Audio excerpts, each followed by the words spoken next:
Hey everyone, welcome back. I hope आप सभी बहुत अच्छे होंगे। तो चलिए बिना टाइम वेस्ट किए बढ़ते हैं आज के टॉपिक की तरफ। आज हम लोग सीखने वाले एक क्वेश्चन जिसमें हमने सॉल्ट को भी लिया है, बेस को भी लिया है और एसिड को भी लिया है। एक ही क्वेश्चन के अंदर आप तीनों चीजें सॉल्व करेंगे, ठीक है। तो यहाँ क्वेश्चन है, find equivalent weight of H2SO4 जो कि एक एसिड है, NaOH जो कि एक बेस है, एंड Na2CO3 सोडियम कार्बोनेट जो कि एक सॉल्ट है। तो कैसे निकालेंगे? सबसे पहले हमारा जो इक्विवेलेंट वेट का फॉर्मूला होता है वो क्या होता है?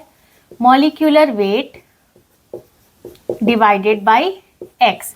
अब एक्स की वैल्यू यहाँ डिफरेंट होती है, तो सबसे पहले H2SO4 के लिए निकालते हैं, ठीक है।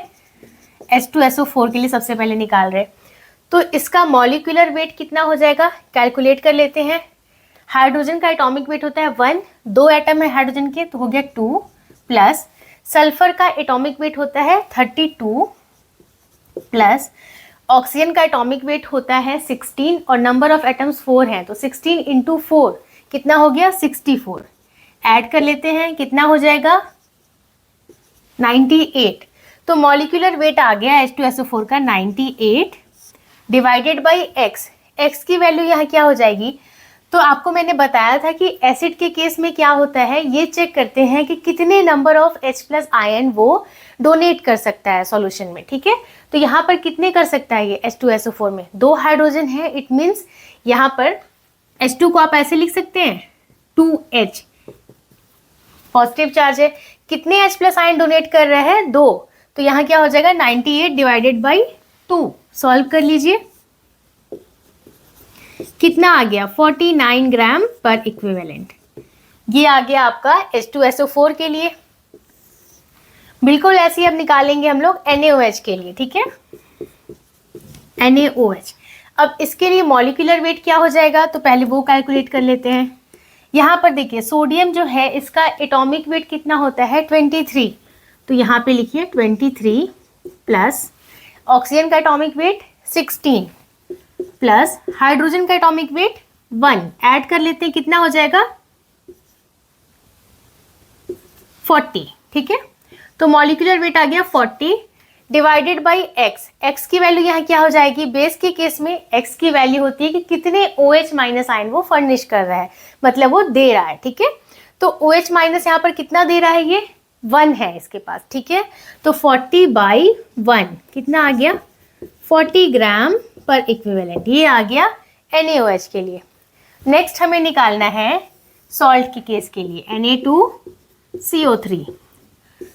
मॉलिक्यूलर वेट इसका कितना हो जाएगा Na2CO3 का? तो सोडियम का एटॉमिक वेट होता है 23, नंबर ऑफ एटम्स कितने हैं? 2 हैं, तो 23 इंटू 2 कितना हो गया ये 46, प्लस कार्बन का एटॉमिक वेट होता है 12, प्लस ऑक्सीजन का एटॉमिक वेट होता है 16, नंबर ऑफ एटम्स कितने हैं 3, तो 16 इंटू 3 कितना हो गया 48। ऐड कर लीजिए, कितना आ जाएगा 106। अब वैल्यू रख दीजिए, मॉलिक्यूलर वेट आ गया है 106 डिवाइडेड बाई एक्स।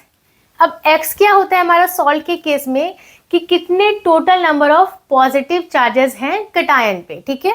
तो यहाँ पर देखिए Na को हम ऐसे लिख सकते हैं, Na2 है तो 2Na, और चार्ज क्या होता है प्लस, ठीक है। तो ये कितने प्लस चार्ज है इसके पास? 2 है ना, तो x की वैल्यू कितनी हो गई 2।